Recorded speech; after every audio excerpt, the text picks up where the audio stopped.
Assalamualaikum warahmatullahi wabarakatuh. Kabarnya ada sekitar 90% pioner yang KYC-nya masih gagal alias terpending. Oke teman-teman, bagaimana komentar kalian? Silahkan kalian komentar di kolom komentar ya guys ya. Di sini ada artikel ya teman-teman. Katanya 90% pioner ini banyak yang gagal KYC. Sedangkan user kita ini ada sekitar 47 juta ya. 47 juta ini yang baru lolos KYC sekitar 5,6 ya. Itu updatean terakhirnya guys. Mungkin sekarang sudah lebih ya teman-teman ya. Bisa jadi sekarang sudah ada 6 juta pioner yang lolos KYC. Bayangkan guys, 5,6 berbanding dengan 47 juta ya. Jadi masih sangat lama sekali guys. Dan ini rata-rata survei membuktikan katanya 90% pioner ini banyak yang gagal KYC. Entah memang karena sistemnya yang lambat alias lemot, atau mungkin karena para pioner mengajukan KYC ya mungkin HP-nya tidak support ya, atau mungkin KTP-nya buram ya, atau pencahayaannya yang agak terlalu terang ya, jadi tidak bisa terbaca oleh otomatisasi mesin. Kita kurang tahu juga ya teman-teman ya, karena itu memang bukan ranah kita ya, tapi ranahnya core team. Oke, kita langsung aja ya di sini.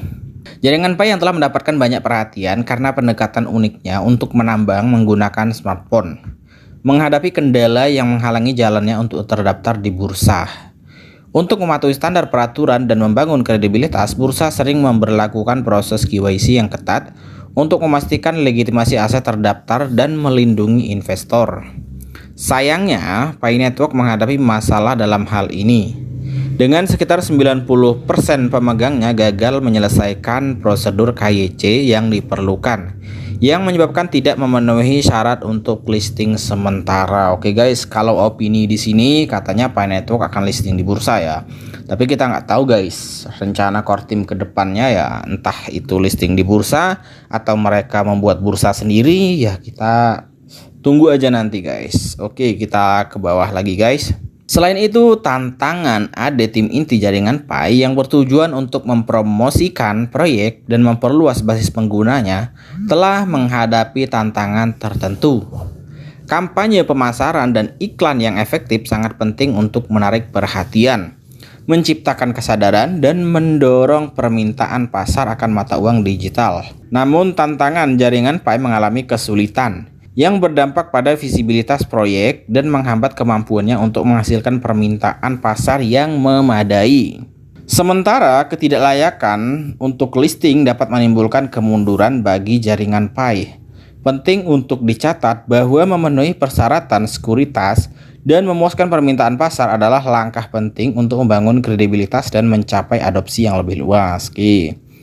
Mengatasi tantangan seputar kepatuhan KYC, meningkatkan efektivitas kampanye pemasaran, dan meningkatkan permintaan pasar akan sangat penting bagi Pi Network untuk mendapatkan kembali kelayakan daftar dan memajukan misinya.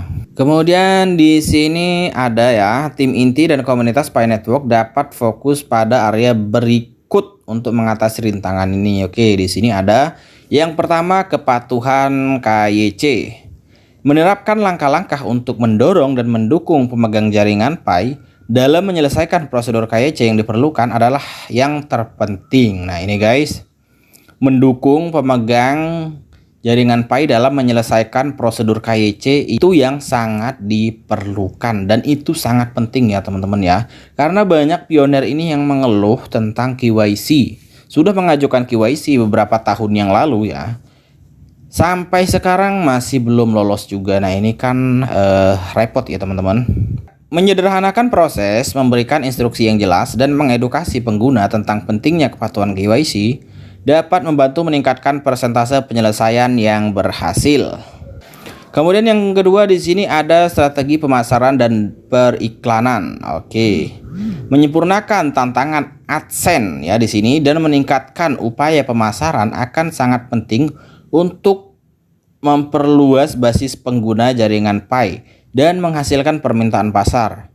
Berkolaborasi dengan pemasar berpengalaman, memanfaatkan platform media sosial, dan menjajaki kemitraan dengan pelaku industri terkait dapat membantu meningkatkan visibilitas dan menarik lebih banyak pengguna. Oke, di sini strategi pemasaran dan periklanan itu juga sangat penting sekali ya teman-teman. Kemudian yang ketiga di sini keterlibatan komunitas. Nah, ini komunitas ini penting juga ya.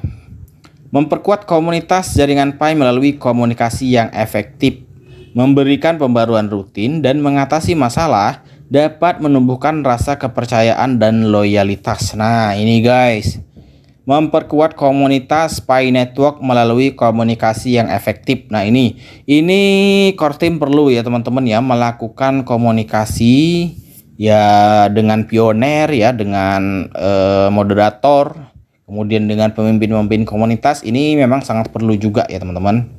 Terlibat dengan komunitas dan memasukkan umpan balik, mereka dapat berkontribusi pada kesuksesan dan pertumbuhan proyek secara keseluruhan. Nah, ini guys, sangat penting juga ya teman-teman ya, mendengarkan umpan balik dari para pioner. Atau tidak dari pioner lah ya, mungkin dari para pemimpin komunitas lah ya teman-teman. Itu bisa juga ya, nanti akan disampaikan kepada teman-teman pioner yang lain. Sementara ketidaklayakan sementara untuk mendaftar menimbulkan tantangan bagi jaringan Pi. Kendala ini dapat diatasi dengan upaya bersama dari tim inti dan komunitas proyek. Dengan mengatasi masalah terkait kepatuhan KYC, meningkatkan strategi pemasaran dan meningkatkan keterlibatan komunitas, jaringan Pi dapat memposisikan dirinya untuk kesuksesan di masa mendatang dan meningkatkan peluangnya untuk memenuhi persyaratan listing di bursa. Oke, lagi-lagi dia membahasnya tentang listing di bursa ya. Padahal di white papernya tidak ada keterangan bahwa Pi Network akan listing di bursa guys. Karena Pi Network tidak ada ICO-nya juga ya teman-teman. Oke, jadi untuk teman-teman yang belum lolos KYC ya, kita sama-sama berdoa ya teman-teman. Mudah-mudahan KYC segera datang menghampiri. Dan yang belum lolos semoga cepat diloloskan ya teman-teman, karena kasihan banyak teman-teman pioner kita ini yang sudah menyerahkan ya identitas ya ke core team atau ke platform, tetapi belum ada kepastian, belum ada kejelasan ya teman-teman, apakah masalahnya dan apa yang menyebabkan KYC-nya belum diterima ya, apakah karena antri, apakah karena kesalahan teknis ya. Ini core team masalahnya diem terus ya teman-teman ya, tidak ada updatean yang apa ya, yang berfokus pada masalah pioner ya teman-teman.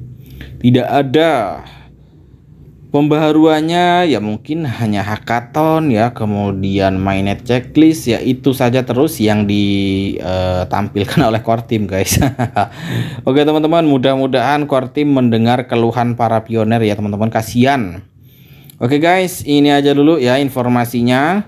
Sekali lagi sebelum saya tutup, saya ingatkan kepada kalian semua, dijaga frasa sandinya, dijaga kata sandinya guys. Oke, sekian saja. Assalamualaikum warahmatullahi wabarakatuh. Salam petir, salam sukses untuk kita semua.